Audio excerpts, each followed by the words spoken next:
Hi there, my name's Jill Tiny. I'm from Collaboration Global, and this is our podcast, Being Human, Hidden Depths.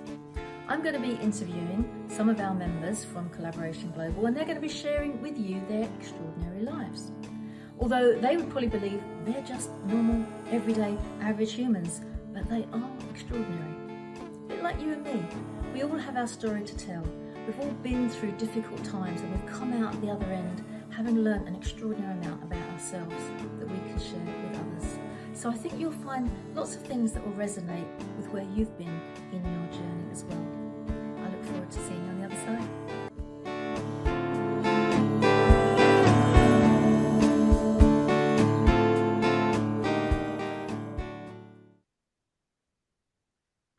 So I would love to share with you our solutions. This group of Collaboration Global members have stepped forward to say that they have some ideas around how to support each of our mental health. We have to take the bits that we find useful. I would have looked back at my life and gone, I've not really had any mental health problems. But you know what? Thinking about it, there were some times when it was a little bit tough. So I just want to explain now something that happened to me a few years ago and how it's still affecting me today. In 2007, in January, somebody died. And in February, somebody died. And in March, and in April, and in May, and in June, and in July. By August, I was saying, please, somebody tell me you're pregnant. I need some good news. They were nearest and dearest, including my dad, including my husband's brother, people that we were shocked that shouldn't have gone and went too soon. At that point in my life, I wasn't aware that I was conditioned to cope. I was there to support other people. This is what I'd been told was, my life. That's hereditary from my nan to my mum to me. What are you crying for? That's not going to be useful. That was how I'd grown up. So I was there over that 8-month period of horrific things that were happening, coping, looking after my husband, looking after my mother, all the things, all the right reasons, doing the right thing. And it was okay because I was strong enough and I coped, and starting a new business and having young children and moving house. And anyway, fast forward to 2013 and my mum dies. And all of that compounded bereavement and grief that I had held on to collapsed on top of me. And I wasn't coping very well. And what I'd done is I'd shut down my emotions so much that I'd also shut down my joy and my happiness. And cue the menopause at around about the same time, I was going crazy inside. I started having panic attacks. I started realizing that I wasn't in control anymore. And I didn't know what to do about it. And I was quite often on the brink, but not telling anybody. Because you can't do that. You're supposed to be in control. That was my upbringing. And eventually I met a lady who was a stranger, who was very kind and very gentle. And she happened to be a homeopath. And she said, why don't you pop in? So I popped in and she listened. She listened and she listened, and the tears came, and she listened some more. And she gave me a little pot of pills, my magic pills, my homeopathic remedy that was going to help me cling on until I needed to come out of my shadow. And I clung on to those. They were my lifesaver, but it was her listening that did it. These were my white feather that Dumbo had. These were the thing that kept me going. And from there, I took the first step forward to getting out of the darkness. I took that first step into meditation. I took that first step into being with nature. I took that first step into realizing that the ocean had energy that it could find for me. And I took that. And even now, I have to make sure 2-3 times a year, I get to the ocean and I breathe it in and I take it all in, and it keeps it there for me. It gives me that inner strength that I had lost and I didn't have before. And that's what caused my panic. And I still get panic attacks. And I still find that I don't like the dark, and that's what will bring it on. And if people say, as you meditate, breathe in and breathe out, I'm like, no, don't talk to me about breathing, because that's when I can't breathe and it comes again. So we are never free totally of being messed with our mind. but we can learn how to cope. And these amazing people I have around me today hopefully going to share some of their solutions when they have either experienced it with their friends or their family or have been part of it themselves. So, top left-hand corner for me is Jane. Jane, would you like to share some of your stories of how you've climbed out of the abyss or been on the edge of it and maybe stopped yourself from falling in? Oh, well, thank you. I'm honored to be here and especially supporting the World Mental Health Summit here in Austria. I'm in Canada right now and I'm just on the outside looking in. And that was one of my coping strategies. I went through 365 days in 2017 to 2018 of just utter chaos, left curveballs out of left field. I had a devastating head injury, a TBI that left me almost speechless. I had a partner with a catastrophic head injury who woke up in a hospital and said, I can't remember who anyone is here, but you're the nicest and the prettiest. Couldn't remember who he was or who I was or meeting me. And the devastating loss of a friend within suddenly and tragically within 3 weeks. That's a lot to cope with. We all have stuff. We all have that stuff, with four letters starting with an S and a T that sometimes just hits us and we don't know where to go. And my saving grace at that time was just letting go of all the labels that people would put on it. Because when you're going through a crisis, it's scary, it's fearful, it's hard, it's sad. And the people around you can often put labels on you. And I always like to say the past is just a chapter, not the whole book. And that's why we're all here today. We're all here to say, we're not here to make you sad and make you think, oh my gosh, that's awful. Look how far we've come. For me, it was something I called OMG, outside and thinking, mindfulness and gratitude. Whenever a crisis happens, we always say, oh my gosh, oh my goodness, oh my God. It's our body's way of saying what's next, because fear and anxiety is depression is sadness about the past and what was, and anxiety is fear about the unknown and what's about to come. So basically, I the way I coped was really the first step was acceptance, and it sounds really simple, but just accepting what what what is happening to me now or what was happening to me at the time rather than what was before. That is huge. It means for me it wasn't being happy that I was going through all of these awful traumatic things, my most terrible year, and not being able to speak properly with speech aphasia, not being able to find my words, not being able to, have the relationship that I used to with my partner. It was the acceptance of, hey, this is pretty crummy, but you know what? I know with a lot of skills that I have and a support system around me, I can move forward. And I don't know if you've ever read Michael Singer, but outside and thinking is really looking at the situation as an observer rather than as a participant. It doesn't mean that you're not sad and things don't hurt, but it takes the emotional sting out. It helps you keep out of the weeds of overthinking and take that one day at a time approach. Mindfulness is the M in OMG, which, as you said about your meditation and your one day at a time, and taking time for yourself every day, taking time to be present. And gratitude is the G, taking time to be grateful. And I don't mean that in a Pollyanna way because there's times where you're not grateful, but there's also, I'm speaking to you at 4 o'clock in the morning in Canada. I'm grateful I got up this morning. I'm Me too. grateful I got up and I didn't sleep through my alarm. I'm grateful that I had the presence of mind, that I was in the presence to say, hey, I'm going on with my CoGLO colleagues and talking to the World Health Summit today about mental health. And I'm very grateful for that. So I've come a long way. I'm a survivor. I talk about the power of change, embracing change rather than fearing it, and looking at each day as a gift. And that's what got me through in a nutshell. So That's that's me. That's beautiful. me. OMG, we can't forget that in a hurry, can we? Thank you very much, Jane. That's brilliant. Gina, what Oh, about you? you're welcome. I'm a pleasure to be here. Thank you. Gina.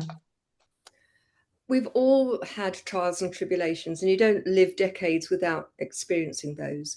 But I Mm. had a serious ski accident in 1983. I had two failed back surgeries, and I've learned to walk twice as an adult. bereavement. My brother suddenly died. That's life. And I think how you deal with it is very much your choice. And one of the principles of the work that I do is that everything we do is a choice, even not choosing is a choice. And when we don't choose actively, often that's when we have the most far-reaching impact in our life. And I think for me, it was making a deliberate choice that despite the fact that I was wheelchair bound, I wanted to look at what I could do rather than what I couldn't do. And it's so easy to focus on all of the things that are going wrong, particularly when they come, one after the other after the other. But I think if you focus on even the little things that are going right, the fact that the kettle boiled and you can have a great cup of tea, or somebody phones you, they may seem inconsequential. But when you gather those up and you add the gratitude for those small things, you're in the moment. You're not worrying about the past and you're not anxious about the future. You are actually engaging in the now. And I think that's really helpful. There are so many strategies that can help. Be mindful of your language, because we tend to make our low mood, our grief, our depression, our identity. You are struggling with your mental health, but that's not all of who you are. And recognize that it's the meaning we make of that, the story we make up about that, that becomes our reality. And if your reality is, I am depressed and I can't do anything and I'm not enough, that's your reality. The actual reality is that we are all enough. And so just some very, very quick things to help. One, the mountain molehill test. Does this feel like a mountain today? Will it feel like a mountain tomorrow or next week or the end of the year? If you're going to downgrade it at some point in the future, why not choose to downgrade it now? Help other people, not to the point of detriment to yourself, but when you focus on being of service, whether that's to people or animals or the environment, that takes the pressure off you. And in doing so, you get a sense of satisfaction. And in my experience, even on those really dark days, and there have been many, it's what can I do to be of service that have lifted me out of that. Look for opportunities to get into nature, to take exercise, and to laugh. All of those three things release endorphins and all of the feel-good hormones. And that can actually help you when you do it on a regular basis. And lastly, remember that nothing lasts forever. That however dismal a day it has been, the sun is shining behind the clouds and tomorrow is a new day. And please don't beat yourself up. Oh, wise words, Gina. Thank you. The sun will come out tomorrow. They wrote a song about that, and there was a good reason for it. Yeah, it's so true. Thank you very much. Stanley, what about you? What's your experience? Well, I want to say that number one, I'm privileged to be here, and I was honored to speak on the summit. And I understand that there's a lot of things that go in our minds, and a lot of times we'll find ourselves feeling that we're at blame for the circumstances. We carry this bondage that maybe we did something that deserved, that we earned the penalty or the punishment or the pain that we're experiencing. And in my own particular life, the experience that I had was I was married and we had a full-term pregnancy. We were expecting in 8 days, and on 10 days before the delivery of this new baby, my mom calls and said she had cancer. Immediately, my wife buckles over and thought she just went into shock because of the news, because they were very close. And the doctors told my mom that she had to have surgery, that otherwise she wouldn't live to see the baby. So there was a gamut of experiences going on. And so, being a controller, because I learned to take charge of situations, this was something that I couldn't. So I had to ruminate these thoughts and these experiences and emotions in my mind, and I didn't know how to process it. 10 days later, our baby was born, but he was stillborn. And when my mom was told that she had cancer, now you start going through all these thoughts. Why does this happen? And so, long story short, we got pregnant again, and 3 months later, she had a miscarriage. And it was the question, what did I do to deserve this? And these are the thoughts that we can't express outwardly. We can't talk to other people because, there were some nice people that said, hey, you're young, you can have another baby. Well, I want to say that that's not a good thing to say. And the idea that God needs an angel in heaven, that's another not nice thing to say because it's nowhere in the Bible that it said that. So when I start to process these things in my mind, um, you start to dig deep and you start to find. And I began to find truths that set me free. And that's why the Bible says, when you know the truth, the truth will set you free. Now, I'm not here to talk about religion because it's not a religious book. What I am here to talk about is the mental experience that went on in my mind and that I was not alone. I kept listening for that still small voice. And what helped me to understand, it may not help you, but what helped me to understand was that I came across a passage in the Bible that Jesus is walking with his disciples and they say, why was this man born blind? Was it from his sins or his parents' sins? And the reason that we do this in our own mind is because we're looking for us to blame for an outcome that we didn't control, that we didn't experience. And this can be, I want to say, as bad as a traumatic brain injury because it's an internal brain injury. It's an emotional brain injury. The chemicals that are released create this defective feeling, but you're not defective and you're not broken. It's an experience of life. And by having that understanding, having that draw to it. So you're probably wondering what the answer to that question was. And Jesus answered them and he said it was for neither. It was so the work of God would be displayed in his life. Now that's when heaven opened up for me. And that's what's on the headstone of my son. So the work of God would be displayed in his life. And because of that, I've been able to help other people go through those ruminating thoughts that cancer is not the end, that a death of a baby or a child is not the end. It could be the very beginning. And it began the beginning for me, and it began planting new seeds into soil that would grow up 30, 60, 100 fold. And like I said, this is not about religion. This is about what my thoughts were. This is about my relationship, not only with my God, but with my family, with my friends, with those that I would now deal with. And ultimately, it was my relationship with me and how I thought through that. And that's the idea of it. And when my mom finally did die of cancer, I was sitting at the bottom of her bed and she sat up. Now her bones were broken, her bones were eaten. She had cancer all over. She'd been laying flat for 2 weeks. She sat straight up and looked me right in the eye. And I knew then that she was saying, free yourself from the guilt, the shame, and what you couldn't do, and go and help somebody else process that same thing. And so that's what I want to share in this mental health. It is about your spirit, it's about your emotions, it's about the chemicals that you release. And if you can't do it on your own, which I'm going to say you can't, find somebody that can speak with you, into you, and also hear what you're saying. And they're out there. There's a panel that was on this last week, and amazing people. So they're all around you. We just have to have the opportunity to open our eyes to see them. And that's what I'd like to share with you. Yeah, it's very true, Stanley. It's if you can't help yourself, you need to ask for help. And that's sometimes the hardest thing, isn't it? It's just having somebody that's prepared to listen and sit with you.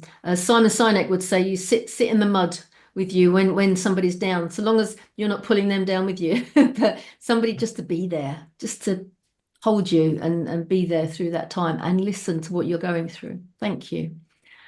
Oof, Mitali, some brilliant ideas coming out here. It's just, yeah, so many good thoughts around how we've all dealt with it in our own sweet way. But isn't it funny that we've dealt with it in an isolated way, and now we're okay, now we can share it and hopefully let people not go through the same kind of stuff that we went through. What's your experience? It was interesting what you said earlier, Jill. Getting onto the brink and how we brought ourselves back from it. I didn't bring myself back from the brink. I went straight into the brink and went right down to the bottom. So I ended up, because of experiences that I had growing up. I grew up in I want to say predominantly white area. It wasn't predominantly white. It was white. It was me and my family, and there was nobody of color for over 10-mile radius. So obviously was, we were picked on and bullied at school. This is going back to the 80s when that sort of thing still happens now, but it's not really expected. Kids are now growing up in multicultural societies and communities. That wasn't the case when I was growing up. But what really kind of broke me was I didn't find solace in my own community. I always say that in my life I've experienced more colorism than I have racism, and what's really hurt me the most and cut through my soul was Indian people looking at me and saying that I didn't fit in, that I was too dark skinned. One of my earliest memories is somebody coming up to my father. I think I may have been 6 or 7. I'm not entirely sure. But I do have one of these memories that's definitely there, which is someone saying, oh, well, make sure you educate her, because if she's educated, later on, I managed to understand. Obviously, as a 6-year-old, I didn't fully understand what they were talking about.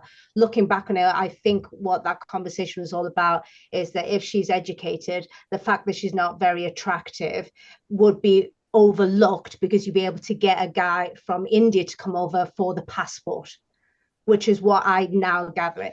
I mean, to grow up, even though I was only 6 or 7 at the time and I didn't fully understand it, a child is not stupid. They're very aware when something is wrong, and what Stanley talked about, you internalize it and you think that's something I've done something wrong. So I grew up with that. So when I was unleashed into the world, went to university, of course I was going to go crazy, and I did go absolutely crazy. I ended up having an amphetamine addiction. I lost my place at university. Ended up in homeless. I actually slept on the streets for about a week and a half. Thankfully, at that time, the government had more funding than there is now, which it terrifies me what's happening now. And as a female anyway, within a week or so, I was spotted and then put into a shelter for my own safety. So I wasn't on the streets. If I was male, Lord knows how long I would have spent on the street. So strangely, being a woman actually helped me in this arena. So I ended up in homeless shelters for about 2 years. So yeah, I didn't pull myself from the brink. I went straight into the brink, unfortunately. But that really affected, I mean, my mental health was already unstable. Add street drugs on top of that. That isn't going to help. But now I realized what I was doing, I had no idea at the time, was I was self-medicating. That's essentially what, anybody who takes drugs or even alcohol, or, they're self-medicating. They don't realize they're doing. They say they're doing it for fun and they're doing it to be sociable or doing it to relax, or all these reasons that we give to other people why we're doing various drugs, but legal or illegal. But the reality is we're self-medicating ourselves from life, which is the sad thing. We're self-medicating ourselves from life. So I think my take on my experiences and how I was able to come out from that, it did take me 10 years where I would get clean, then I'd relapse, then I'd get clean, then I'd relapse. And it was only really when my dad died when I was 29 years old that was the big wake-up call. I realized that because of my addiction, I didn't spend much time with my dad in his last decade of his life. And that's time I'm never, ever going to get back. So that was the wake-up call. It was like, I need to be there for my mother. I can't keep relapsing and just destroying my life and rebuilding it again. But I think, I've been in therapy and I still have a therapist, by the way. Wonderful people. Get yourself a therapist and never let them go if you find a good one. Even that's the other, I would say the big thing I would say is people kind of think of therapy as something goes wrong, then they go and get a therapist to fix that thing that goes wrong. That's exactly what I did.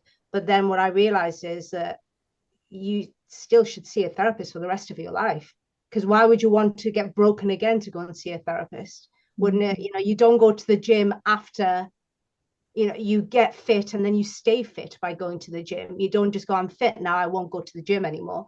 So it's the same thing. So best advice I would say is, if you find a great therapist who helps you, carry on seeing them even once you're fixed, because you're never truly fixed anyway.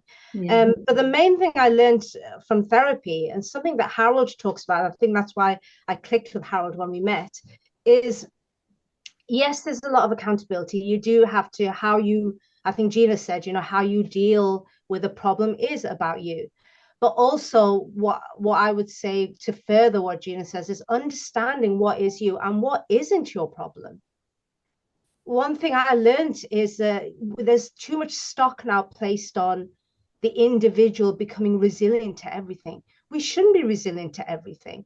I don't want, for example, my skin to be resilient to fire, because it just means if I'm near a fire, I'm just going to burn dead. I need my skin to be sensitive to fire. So it says, hey, get out of this. You shouldn't be here. You don't want to die.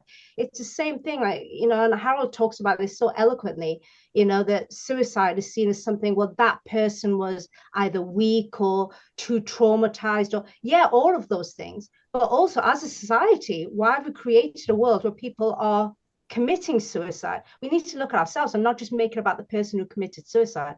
Actually, Harold told me not to even use the word committed anymore, so died by suicide, because they didn't do anything. It's a result of what we've all done. So the biggest thing I've learned is to actually not be so resilient, be resilient to a point, but there are things that have happened to you that are not your fault, and really you should be angry. And that probably informs me with what I do now, helping my authors write books. They're usually quite angry about things that have happened to them, and they're saying actually things need to change in the world around us. It's not just for the individual to change. Yeah, absolutely. And I think things like this summit are moving us in the right direction, because the more we can talk about these things, the more people can connect up and realize that they're not on their own. They're not, that there are other people out there that have been through what they've been through, or understand what they've been through, or want to help them come out the other end. So the more we can talk about it, the better it is. I totally agree with what you're saying there, Mitali. Thank you. Phil, last but not least, what's your story? Yeah, first of all, thank you for being upon this brilliance here of these people. So try to condense this. It started around 1999, 2000. I was falsely accused of, through the chiropractic and medical board, 3 things were going to happen to me. Number 1, I was going to lose my license. 2, I was going to jail for insurance fraud. And 3, I was going to have to pay back 3 times of what they gave me. And as I said, it was false. Went through a few years of that, but everything was fine. It was just a false accusation. But during that process of the stress, I started to really break down my body. And then my father, 71 years old, healthy, developed brain cancer. 7 months later, he passed away. And then I had developed a disability that caused me to close my practice. It was a 15-year-old practice. I closed it. Fine. Now what do I do? And then I became the primary caretaker of my mother for 7 years until she passed. She was always ailing during that time. As that time went through, I was going through financial ruin, trying to figure out what to do. Went through a horrific divorce. One of my daughters almost tried to commit suicide. They said that if my ex came home 10 minutes earlier, she would have been dead. And there's a lot more I can go through that. But during that process, I realized that it was for a reason. I didn't know what the reason was. And this was going on over the last 10 years, one thing after another, and then other things as well. But it forced me to discover what I discovered. And one of the things I tell people is that the more you go through, the more of an impact you can make. And one of the things I discovered was a inborn sabotaging trait. That was reason why a lot of this was coming to me, is because I needed to evolve in such a way. And during the process, one of the things I used to say 1,000 times a day was, I wonder what gift I'm getting. I wonder what gift I'm getting. I wonder what gift I'm getting. And then I realized that it wasn't coming. It was already in me. And through these experiences, it was breaking down the wall to get to what I had to offer to impact the world. And yes, a lot of times it was like, why me? And then immediately I say, why not you? So one of the things that really allowed me to do was knowing that the universe or God or higher power, whatever you want to call that for you, it doesn't speak your language. It speaks through experience. And when you can see that whatever is coming my way, whatever in my world at that moment in time, what is it trying to tell me? And there's three things that it will always do for you. Number one, it's a benefit, it's a detriment, or it just is. I choose to see what is the benefit out of this at this moment. And even though I can't find it, I do my best to stay in the moment of feeling better, knowing that this is going through a situation. But sometimes you just can't get through it and you need help. And all the techniques that everybody talked about here is very, very important for you, especially having some type of support. And some people just don't have that support. So they're out there. You just got to be open to it. Sometimes you don't trust people, so you push people away. But one of the things I would express is having the gratitude of, even though I don't know what I'm going through, that there is no force out there that's trying to punish me, like Stanley said. It's here for to evolve. And what I discovered through self-sabotage is that it's just when you don't do what you're supposed to do or whatever that, and I don't like to say I have to do this. I say you get to do this, right? And what is this particular moment in time? What will make possible for me going through this? What could I help to impact other people? So at that moment, you're just in protection. That's it. There's nothing wrong with you. You're not an idiot or a loser. You're just protecting yourself at that moment in time. And that's why you're not moving through that situation. But if you can really figure out, why am I protecting myself? There's nothing wrong with me. And how can I benefit this? And from doing so, the answer will come if you're open to it. So those are the things. And of course, the big G word is gratitude, is doing your best to say, thank you for this. I have no idea why I'm going through this, but I'm going to have enough trust that this is for my evolution. Because there's only two things you do: you dissolve or you evolve. That's it.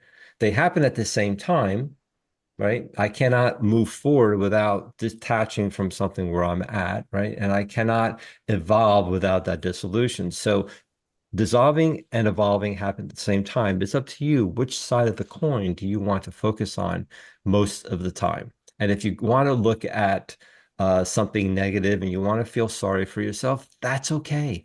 You're just in protection, right? If you go in the corner and you suck your thumb and take the pillow and go in a fetal position and cry, I'm good with that. That's just protection. The question is how long will you be there for? And that's the key. It's okay to go through negativity and feeling lousy and all that, but it's how long are you going to be there for? How can you find a way that this is a way to not only impact my life, but also others? And how can I move forward with that? So that's some of the things I would suggest for people to look at. Thank you, Phil. I mean, you've kind of encapsulated a lot of what everybody's stories are about. What is your gift? I think if you look at all the stories that people are talking about here, we find that, sorry, I was just checking something. We find that everyone has taken these horrific experiences that we've been through and have created something that's special that we can share with others and support others. I think for me, a question maybe back to you is when you've got your pillow in your corner and you're sucking your thumb and everything's shut down. For me, it was, I could hear my nan talking. My nan, who was very good, said her prayers every night, gave blessings to everybody every night. She always used to say, bearing in mind, she died at 96, back in 1976. So she'd lived through 2 world wars, Queen Victoria on the throne, different lifetime, different generation, been through the Blitz, etc., etc. But she always used to say to us, look you in the eyes and say, look, life might be tough and there might be clouds over you at the moment, but there is always a silver lining in those clouds. Sometimes it's hard to see it, but it's there. and you've got to find it. So when I'm sitting there going, stop the world, I want to get off, it's all too much. I can't cope with that. I hear her voice in the back of my head. I'm like, well, what's the silver lining? What's the silver lining?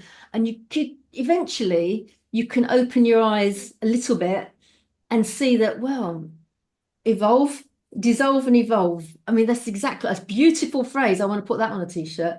It's that kind of, it's the beginning of you taking the tiniest step forward to just going, well, where is this going to take me? What could this lead to? Why am I experiencing this? Not because it's my fault, which is the whole title of this whole summit. It's not your fault, but because there is a purpose behind it that you can create that will make it better for somebody else. I don't know, any of you guys listening to these stories, have you got any sort of feedback that you want to share around what other people have been through? Jane. Yes, hi. I thank you so much, Phil, for emphasizing the gift because, trauma and drama in your life, you're right. I mean, death and grief, it's very, very challenging at the time to say. And as I said in my book, Butter Side Up, I said I felt like I was going to the principal's office, but I didn't know what I was going there for. And once I accepted that, no, I wasn't going to the principal's office all the time, it was that meaning. And sometimes we have to come out the other end of it to look for the gift and the meaning of it. So I'm really happy that you and Gil, that you said that, because I just want to emphasize, and I think Stanley, you tried to do that too.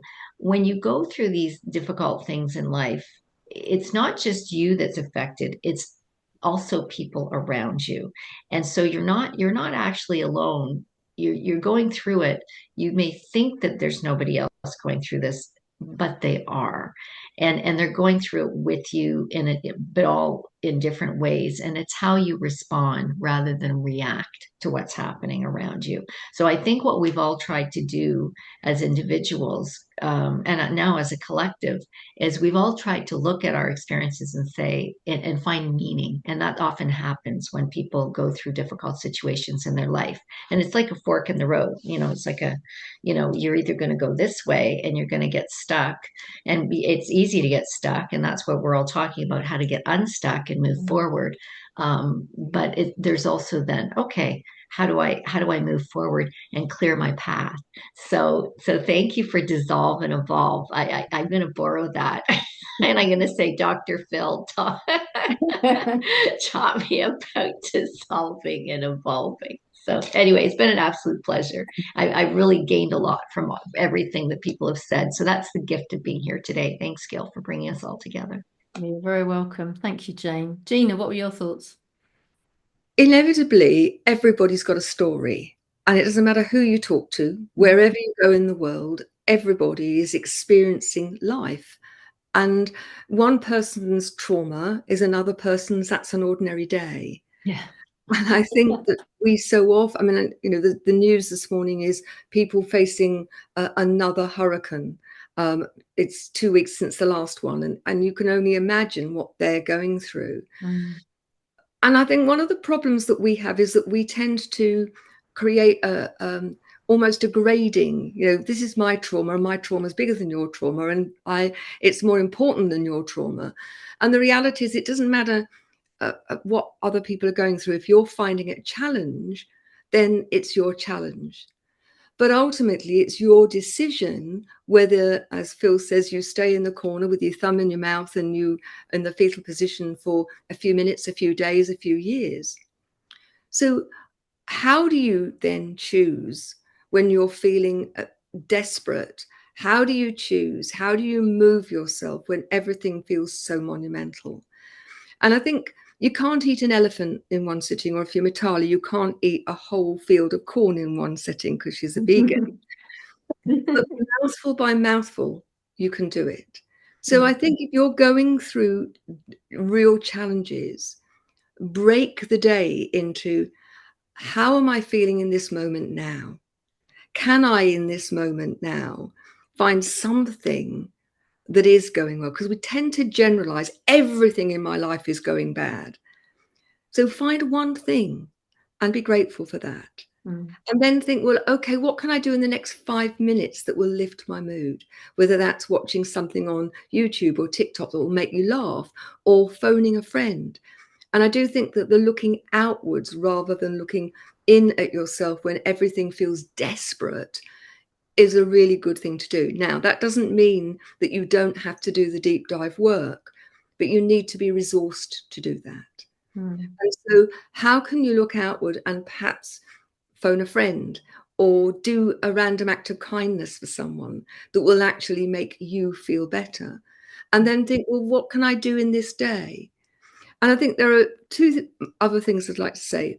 Everybody that I have worked with, I have known that's done great things in the world, everybody has been through some level of crisis or crises, and they have used that as the rocket fuel to then make a positive difference in the world. The challenge, of course, is how quickly you can move from that place of poor me, the world is happening to me, to the world is happening for me. And it's that balance between looking out in terms of helping and doing the introspective work. And the last thing is, so many people here have said, get help. If you're sitting there thinking, I can't afford it, we've all got loads of free stuff. Go and look at our websites. Go and do something. Take a step, take an action. Because in the doing of that, that semblance of control comes back. And even if it is as you're walking down the street, however you're feeling inside, you smile and say, hi, Phil. Hi, Jill. That will help you. And you have no idea how much it can help other people too. Oh, absolutely. I love that, Gina. I mean, one of the things I do if I'm feeling low is I get a carrier bag and I go on a little walk and I pick up all the rubbish that I see. And there's always rubbish that you see. You can't go anywhere without seeing a bit of rubbish. And then if you bump into somebody and they spot what you're doing, they are so thrilled that you're doing that. They want to chat and say, that's very kind. And you've got this interaction with this total stranger. And I just say, I'm doing my good deed for the day. I'm just picking up some rubbish. And it makes me feel good. I've done something worthwhile. So it makes me feel better. And that other person looks and goes, oh, that's a nice thing to do. It might encourage them to do the same at some point. It's a tiny little thing, but it can, when you're feeling like you're nothing, it makes you feel like you've got a purpose to get out and just pick up some rubbish somewhere. But thank you. In response to that, Jill, when people say it's a tiny little thing, the power of tiny little things is immense. Spend the night in a room with a mosquito and know just how powerful a little thing can be. And just finally, Phil, you talk about dissolving or evolving. Think about a caterpillar. When it goes into the chrysalis, it has to dissolve and become mush before it can become a butterfly. We have to go through that metamorphosis in order to be stronger and to evolve. And that's just nature. That's the way it is. Thanks, Gina. I'm looking at the clock. We've only a few minutes left, so I'm going to take Phil's the last one and then we'll round up. Thank you. I just want to know how Gina got into my head and said the same things that I was going to say. So now I'm trying to pivot into something else. She's like that. Real quickly is that, if you're looking at nature, this is one of the things I have done, is that if you are in the northern hemisphere during winter time and you hate the winter, you don't have to freeze. You can just go down to the southern hemisphere and get warmth. So both are happening at the same time. Okay. And if you love your TV and your Netflix, then find true, real movies that people have gone through detriment and be inspired by them, knowing that they were nothing special. They were just people moving forward and certain things happened, but just knowing that you have that same ability to move forward. So that could be the inspiration that you need at that moment in time. So. Perfect. Thank you, Phil. Yeah, definitely. Last one, Stanley, over to you. Okay, so the last thing that I want to say is that, we talk about women having emotions, but men have he-motions. And when you understand that, and you can appreciate that, you don't have to be the tough person, and you could be male or female having that experience where you've carried the baggage, you've carried the weight, you've put the armor up for other people, But I remember reading a journal where my ex-wife really didn't think that I was going through the same stuff, but I was going through it in a different way. And just because I hid it from the world didn't mean that I didn't deal with it. And it really is by the grace of God that I did not, beat myself up continually. And it is finding and processing, and it is processing in the way that you find is best for you, because there's a panel of 6 people here and we all are helpers. That's why we're here. But we all have our own unique style. And you have a unique style, you have a unique emotion or he-motion, and embrace it, and don't negate it for anyone, especially yourself. Yeah. That's the last thing that I'd like to say. Yeah, that perfectly said. Thank you so much. Thank you to all of you for getting up in the middle of the night, for being here this morning, and for sharing your experiences and your inner genius, because all of these things that we have gone through have created the person that we are today, for good or for bad. But generally, we're using it and utilizing it into evolving into being better than we were previously. It takes guts to look inwards and look at yourself and go, how can I be better? And I think we've all been on part of that journey, and it's evolving and it's still carrying on. And we're not perfect, but we've just got experiences that we're sharing. So if anybody wants to connect up with these people, we will be giving you details of that later as well. So for now, thank you very much for joining me on this fireside chat for the World Mental Health Summit today. Thanks, guys. Thank you, everyone. Bye-bye now.